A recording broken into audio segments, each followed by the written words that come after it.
Professor Frank Furedi has long been recognised for his incisive critiques on contemporary cultural and political issues.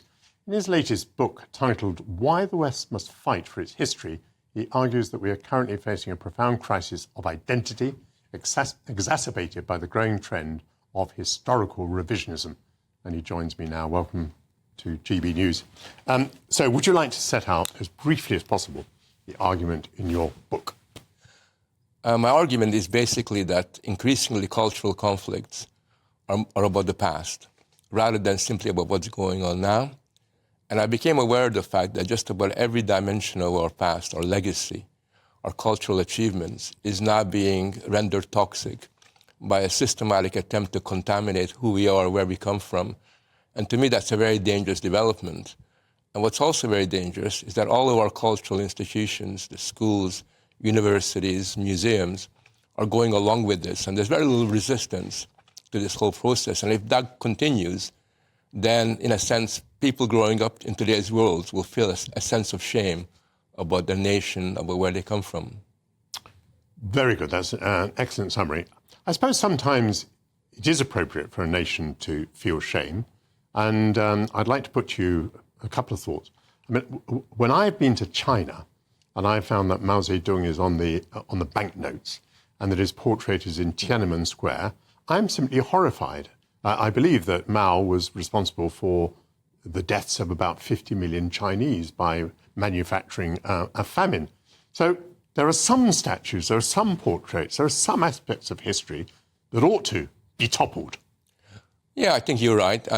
History is always a tension between right and wrong. Britain did many things over the centuries which we shouldn't be proud of. But when you roll the film backwards and you look at the history of this nation, I think that there is a lot to be proud about. And it's not even a question of balancing good and bad.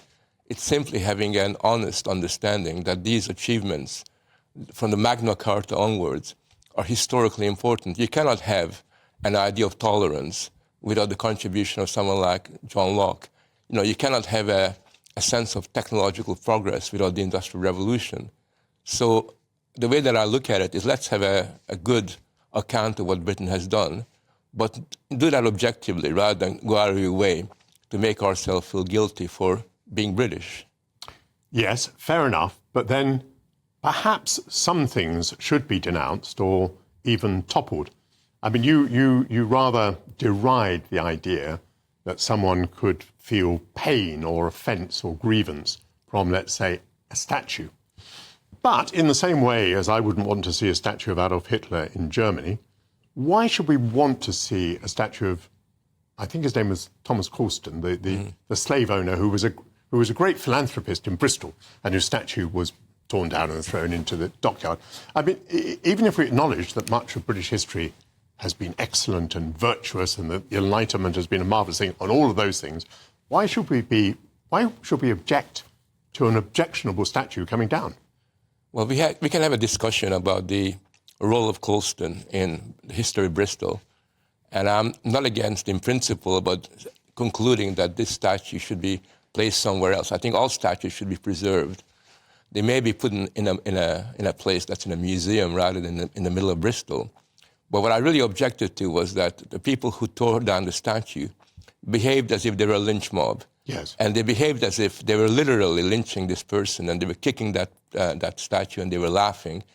And what should have been a very august, important occasion turned into this riotous behavior, which tells me quite a lot about the people who were involved in toppling that statue. It's very interesting that you think statues should be preserved but moved. I mean, for example, forgive me, I celebrated when I saw Saddam Hussein's statue being torn down at the time of what appeared to me to be the liberation of Iraq.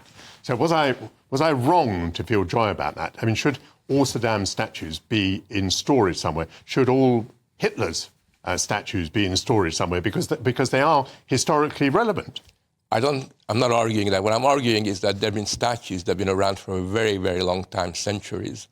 Therefore, they're historical objects. I myself, when I was 9, living in Budapest in Hungary, saw Stalin's statue being torn down by the revolution. I was joyous. Everybody was really, really happy. That's very different when you spontaneously react to your enemy right there and then. It's very different when you basically go around, look for old statues to tear down, which is what we're doing at the moment. Museums are going through their objects, which they should be preserving, and seeing how they could condemn them. You have a situation where they're condemning old Greek artifacts on the ground that a Greek face is white, and therefore it must have meant that they were into white supremacy or white privilege. So you got this obsessive addiction to simply destroying rather than asking the question, how can we preserve what is interesting and marginalize what really isn't? Is there a danger there, though, that we reduce the argument to the absurdity? I mean, supposing I were to concede that some of the things that are being written in museums are absurd, would that necessarily condemn the entire principle of seeing the context of an object, or of a person for that matter, differently from the way it was seen in the past? No, but then the context we're providing is based on reading history backwards.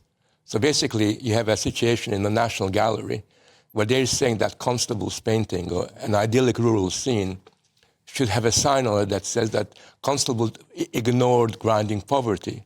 So in a sense, lecturing Constable as if he's one of our peers about what he should and shouldn't paint. And I think that's very different than providing context. That's basically violating the basic elements of art.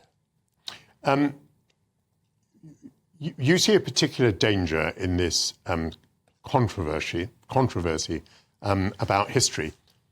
I wonder if it isn't just a projection into the past of our current political positions.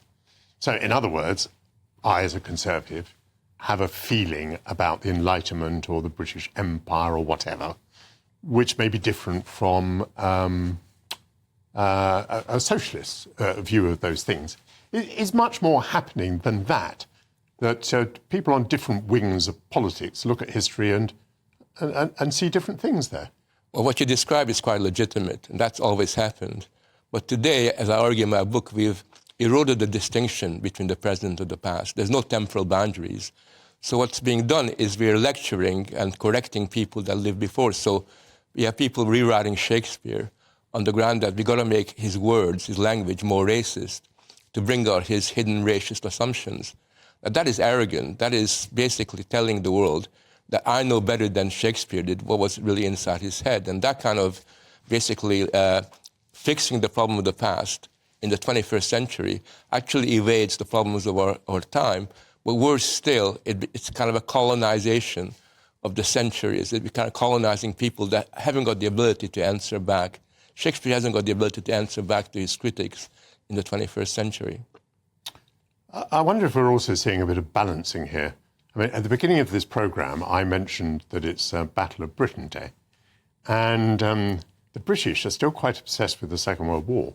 And one of the reasons that we are is that we see it as our finest hour. You know, this is the moment when this democracy held out. There were only 11 democracies in the world at the time, and we held out and we won, whereas the rest of Europe was overrun by fascism and by Nazism and then by communism. So, you know, we feel incredible pride in this.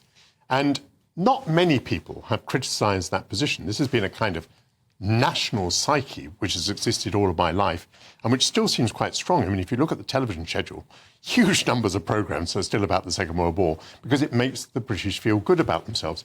So should we be so worried if a few other people, forces on the left, come along and say, well, you shouldn't feel so good about the history of the British Empire? I think that's entirely legitimate. That's fine. But what we're seeing today is something very different. So we have a situation where Winston Churchill is systematically called a war criminal. You have an American historian who basically said that the real villain in the Second World War wasn't Hitler, but was Churchill. So what you now have is not basically saying that there were problems, that not everything was great, what happened in the Second World War. What you have is a complete attempt to render toxic what Britain did. And I think that kind of destruction of that legacy, which, better for worse, is really important, especially for young people, is being destroyed. And I would suggest that people look at the textbooks that children are given today, and you'll find that heroic sensibility about the Blitz spirit, what Britain did, is gradually being undermined. Frank, many thanks indeed. Would you like to repeat the rather long title of your book so that people will know what we've been talking about?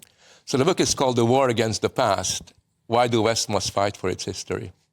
And thank you very much for explaining why the West must fight for its history.